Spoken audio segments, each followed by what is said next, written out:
دائما أبدا على حبيبك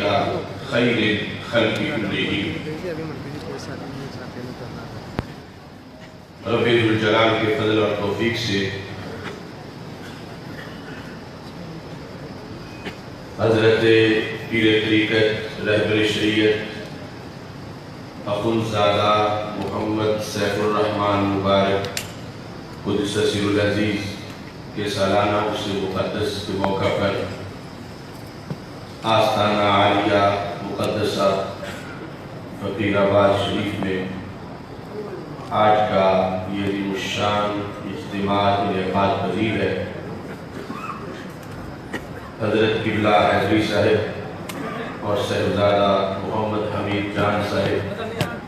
دیگر صاحبزادگان، علماء و مشائخ، شیوخ الحدیث، مدرسین،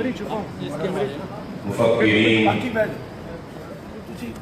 صالحین، مریدین، منسلکین، اسی تعداد میں اہل محبت ابھی کوئی مسئلہ نہیں، جب میں نے کہا پھر مسئلہ جس طرح کے پیر محمد عابد سیفی صاحب بتا رہے تھے کہ اس آستانہ سے منسلک مدارس کی تعداد، مدرسین اور شیوخ الحدیث کی تعداد ایک منفرد مقام رکھتی ہے، اور آج اس اجتماع میں بھی کچھ فارغ التحصیل علماء کرام اور حفاظ کی دستار فضیلت کا موقع بھی ہے۔ اسی موضوع کے لحاظ سے میں آپ حضرات سے مخاطب ہوں۔ صحیح مسلم شریف میں ہمارے آقا صلی اللہ علیہ وسلم کا فرمان ہے، مجتمع قوم فی بیت من بیوت اللہ یتلون کتاب اللہ ویتدارسونہ بینہم الا نزلت علیہم السکینہ وغشیتہم الرحمہ وحفتہم الملائکہ وذکرہم اللہ فی من عندہ۔ مدرسہ کیا ہوتا ہے، مرکز علم و حکمت کیا ہوتا ہے؟ ہمارے آقا صلی اللہ علیہ وسلم نے صدیوں پہلے اس کا تذکرہ بڑے حسین لفظوں میں فرمایا کہ زمین عرب کی ہو یا عجم کی، صدی پہلی ہو یا 15ویں، جو بھی زمانہ ہو، جیسے بھی حالات ہوں، جب اللہ کے گھروں میں سے کسی گھر کے اندر میری امت کے چند افراد اکٹھے ہو کر یتلون کتاب اللہ کی کتاب کی تلاوت کرتے ہیں، وَيَتَدَارَسُونَهُ بَيْنَهُمْ، اور وہاں پہ تدارس کا سلسلہ جاری ہوتا ہے، استاد پڑھاتے ہیں، طلباء پڑھتے ہیں، وہ قرآن مجید، برہان رشید کو حفظ کرنے کا مرحلہ ہو، تجوید و قرات ہو، صرف و نحو یا علوم قرآن، درس نظامی اور اس سے منسلک کورسز ہوں، اس جگہ کے لیے رب ذوالجلال 4 اہتمام فرماتا ہے، اور یہ اس حکومت کی طرف سے اہتمام ہے جو حکومت کبھی بدلنے والی نہیں، اور یہ اہتمام اتنے بڑے اہتمام ہیں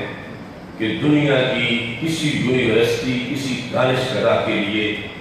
وہ اہتمام نہیں ہے جو ایک اگرچہ سادہ بوسیدہ سا مکان کیوں نہ ہو، کچھ کیوں نہ ہو، جہاں اللہ والے بیٹھ کے نغمہ جبریل کی تلاوت کرتے ہیں، قرآن و سنت پڑھتے پڑھاتے ہیں۔ اللہ اس مقام کے لیے یہ اہتمام کرتا ہے، نزلت علیہم السکینہ، وہاں جو پڑھا رہے ہیں، جو پڑھ رہے ہیں، اللہ ان کے دلوں پر سکون کی برسات کرتا ہے۔ سکون ایک ایسی چیز ہے جس کا ہر کوئی طلب رہا ہے، مگر اس کا ملنا مشکل ہوتا جا رہا ہے۔ لوگ حصول سکون کے لیے سفر کرتے ہیں، کوئی ساحل سمندر پہ جاتا ہے، کوئی پہاڑوں کو دیکھتا ہے، کوئی لالا زار کی طرف جاتا ہے، کوئی ٹیبلٹس اور گولیوں کا استعمال کرتا ہے، مگر ہمارے آقا صلی اللہ علیہ وسلم فرماتے ہیں سکون گولیوں سے نہیں قرآن کی گولیوں سے ملتا ہے۔ یہ پہلا اہتمام ہے کہ جو امریکہ جیسی لاکھوں حکومتیں مل کر کسی ایک مکان کے لیے بھی نہیں کر سکتی جو ہمارے آقا علیہ السلام نے پورے جہان کے لیے فرمایا۔ دوسرے نمبر پر غاشیتہم الرحمہ، کہ جہاں مرکز علم قائم ہو جاتا ہے، مدرسہ قائم ہوتا ہے،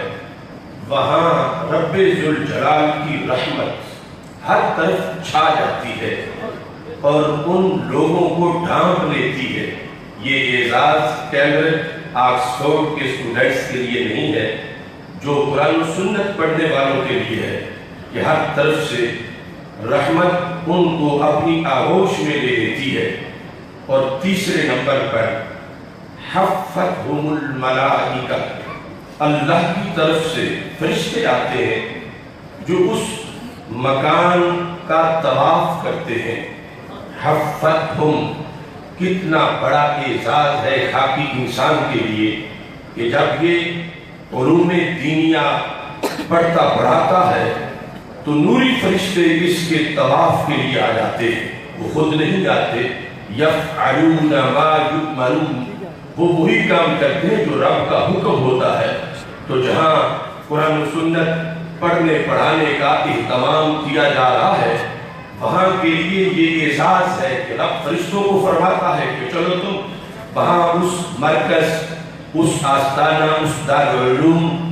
کے گرد چکر لگاؤ، اسی میں تمہیں بندگی کا ثواب ملے گا۔ اور چوتھے نمبر پر ذکرہم اللہ فی من عندہ، کہ خالق کائنات جل جلالہ حریم قدس میں فرشتوں کے سامنے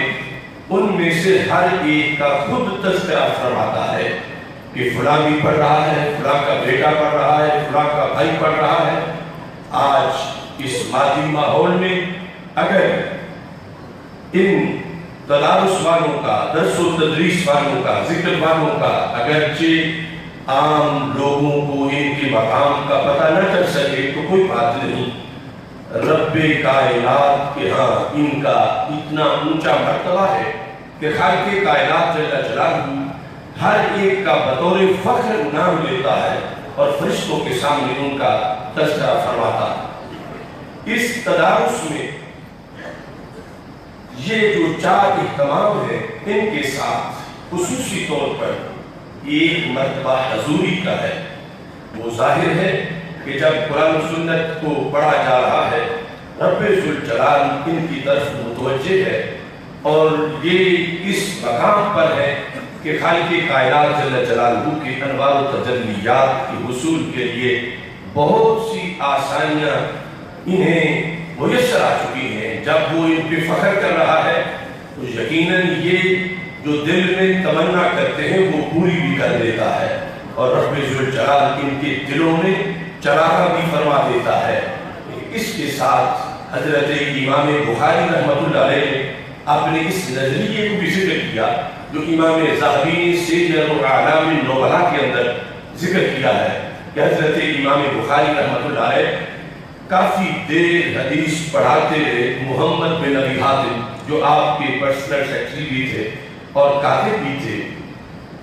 ان کو آپ نے جب اتنی طویل وقت تک آپ نے احادیث لکھوائی تو آپ سمجھے کہ شاید یہ تھک گئے ہوں گے۔ اس موقع پر آپ نے اس نظریے کا اظہار کیا جو آج بھی اہل سنت کے مدارس ہی کو وہ نظریہ حاصل ہے۔ اب دیکھو ہم یہاں بیٹھے ہیں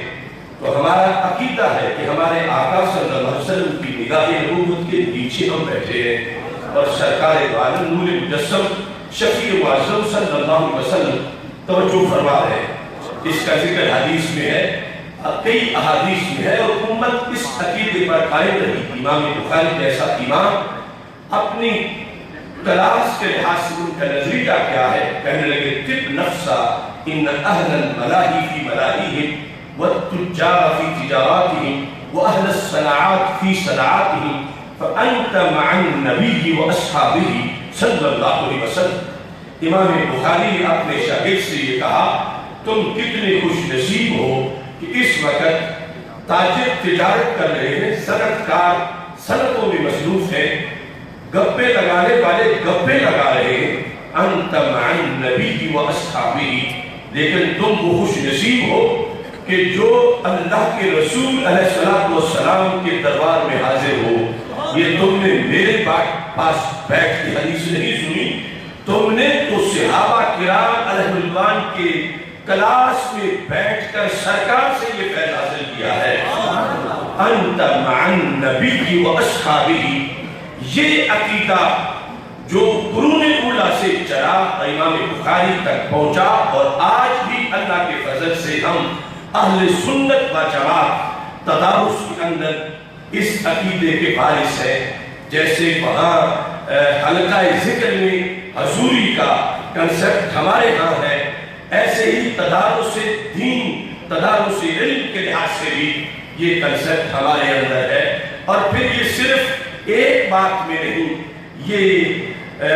حیات مستعار کے جتنے بھی شعبات ہیں سب کے اندر ہے، اور یہ امت کے اندر قوت کا باعث ہے کہ جب کسی کو یہ پتہ ہو کہ میں اپنے محبوب علیہ السلام کی نگاہ کے نیچے ہوں، سرکار توجہ فرما رہے ہیں، اس کی قوتوں میں اضافہ ہو جاتا ہے اور اس کی طاقت بڑھ جاتی ہے۔ اور اس مقام پر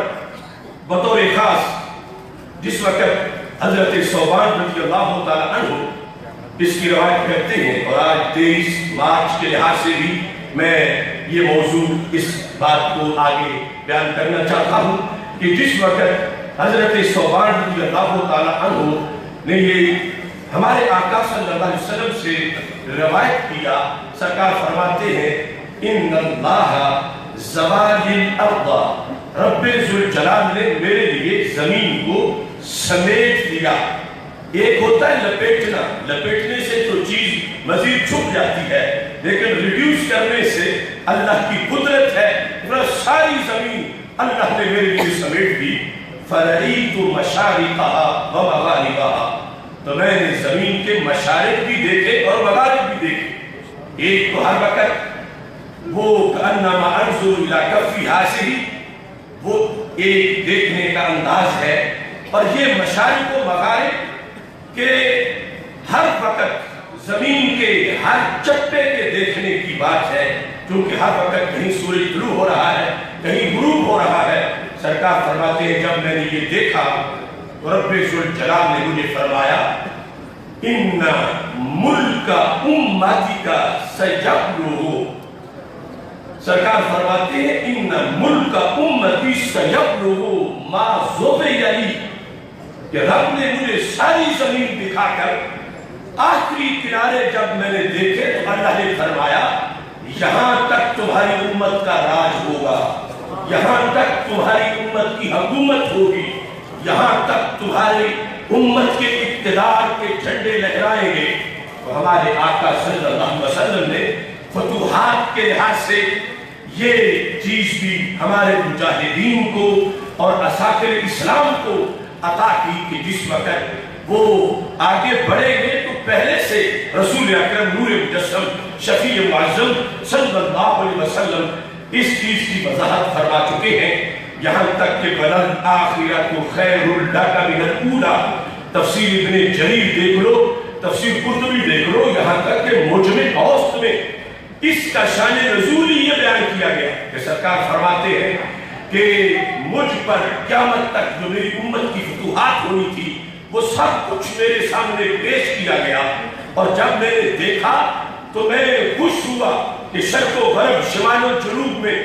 ہر چپے تک میرا دین پہنچا ہے اور ہر طرف توحید و رسالت کے جھنڈے لہرا رہے ہیں۔ مجھے خوشی ہوئی تو رب ذوالجلال نے یہ آیت نازل کی وَلَلْآخِرَةُ خَيْرٌ لَكَ مِنَ الْأُولَىٰ، کہ ہر زمانہ جب گزرتا جائے گا اسلام سینوں میں بھی داخل ہوگا، اسلام مزاج کے اندر بھی داخل ہوگا، اور بالآخر پوری زمین پر راج بھی اسلام کا ہوگا۔